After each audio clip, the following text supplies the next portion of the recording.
Bonjour à tous et bienvenue dans ce nouvel épisode d'Inscotchable, le podcast qui vous rend incollable sur le whisky. Ici Baudouin et c'est à mon tour de vous accompagner dans cet épisode qui sera le dernier de l'année. Dans l'épisode 16, nous avons vu comment fonctionnaient les pot stills. Il est temps de nous intéresser au deuxième type d'alambic utilisé dans la fabrication du whisky et qui est l'alambic à colonne. Il porte aussi les noms de continuous still, ou alambic en continu, de pattern still ou de coffee still. Coffee still, ça vient d'Eneas Coffey, qui est l'homme qui a inventé cet alambic, et je vais commencer par vous le présenter. Eneas est né en France, à Calais précisément, en 1780. Il ne va rester que 2 ans dans notre beau pays avant de rentrer en Irlande, d'où ses parents sont originaires. Il fait ses études alors à Dublin, pour ensuite commencer à fréquenter le monde du whisky en devenant sous-commissaire de la douane et des taxes intérieures dans le district de Drogheda en 1813. Il monte petit à petit les échelons de cette institution pour devenir en 1818 inspecteur général des Accises par intérim pour l'ensemble de l'Irlande et 2 ans plus tard, il est même promu inspecteur général des Accises à Dublin. Les Accises, c'est l'ensemble des impôts indirects qui frappent certains produits de consommation, dont l'alcool.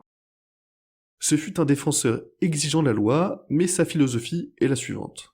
Une distillation légale viable est le meilleur moyen de lutter contre les pratiques illégales. Il propose donc régulièrement au gouvernement des solutions simples et pragmatiques pour simplifier la vie des distillateurs légaux.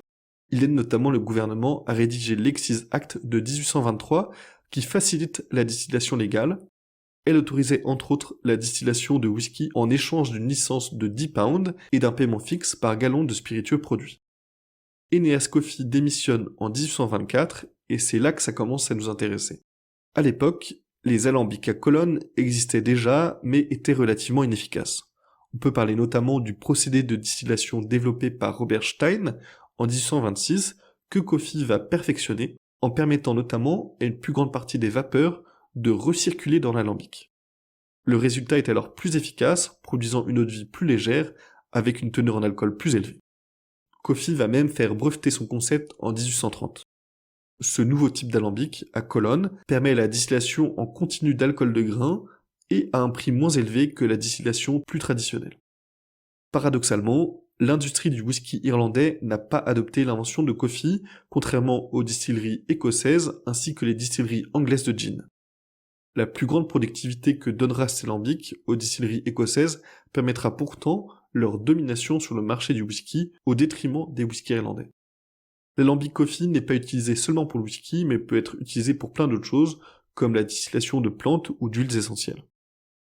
Eneas, qui s'est marié et qui a eu 3 enfants, se lancera alors lui-même dans la fabrication de whisky en créant sa propre marque, l'Eneas Coffey Whisky Company, et il vivra jusqu'en 1857. Nous allons voir maintenant le fonctionnement de cet alambic. Déjà, c'est un procédé très efficace. Pour rappel, l'alambic charentais, donc qui est un autre nom du pot still, permet d'obtenir un taux d'alcool de maximum 70 degrés. L'alambic à colonne permet lui d'obtenir un taux d'alcool à plus de 95 degrés. L'alambic à colonne est composé de 2 colonnes, jusque-là pas de surprise. Alors, une colonne d'épuisement qui est appelée analyseur et une colonne de concentration qui est appelée rectificateur. Je vais essayer de vous expliquer son fonctionnement de la manière la plus claire possible. Alors, à l'intérieur de la colonne d'épuisement, il y a toute une série de plateaux, entre 5 et plusieurs dizaines, sachant que plus ils sont nombreux, moins le produit final sera aromatique. Et ces plateaux sont presque étanches, car on y trouve des petites perforations qui vont laisser monter les vapeurs. La source de chaleur, elle, est appelée bouilleur, et elle est située en bas de la colonne. Le low wine, quant à lui, est injecté environ à la moitié de la colonne. 2 flux inverses vont se créer. Un flux descendant de liquide, qui finira sous la forme d'un résidu qui sera évacué tout en bas, et un flux ascendant de vapeur. La vapeur, en montant, va se charger davantage à chaque plateau en alcool, et le liquide se trouvera donc appauvri en alcool à chaque fois qu'il descend à l'intérieur de la colonne. J'espère que je suis clair. Donc plateau après plateau, les vapeurs sont de plus en plus légères car l'éthanol est moins dense, et une fois arrivé en haut de la colonne d'épuisement, la vapeur va passer dans la seconde colonne, qui est celle de concentration. Cette colonne de concentration ou rectificateur est plus grande que la précédente et elle permet la condensation des vapeurs.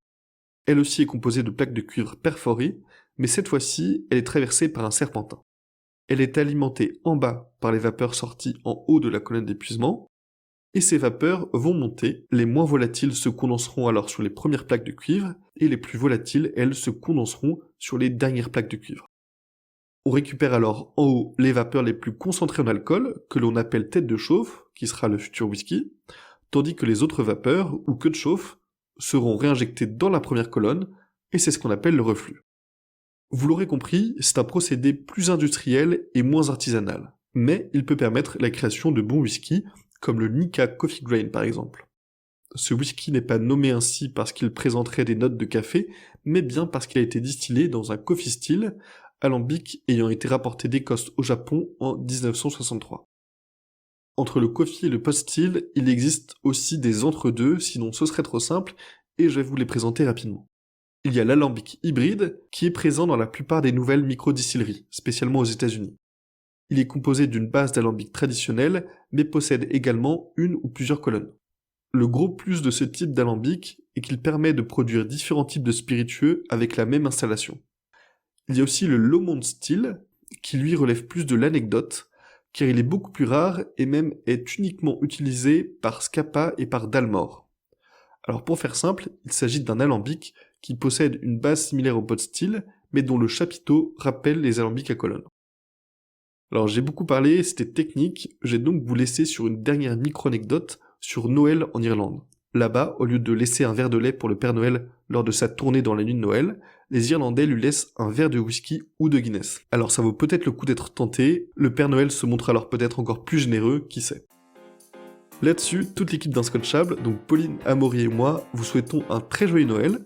N'hésitez pas à nous présenter les bouteilles que vous aurez eu la chance de trouver sous le sapin, on sera ravis d'avoir de vos nouvelles. En tout cas, parlez d'Inscotchable autour de vous, et nous on se retrouve en janvier, car on va prendre 2 semaines de vacances bien méritées. Allez, à très vite sur Inscotchable.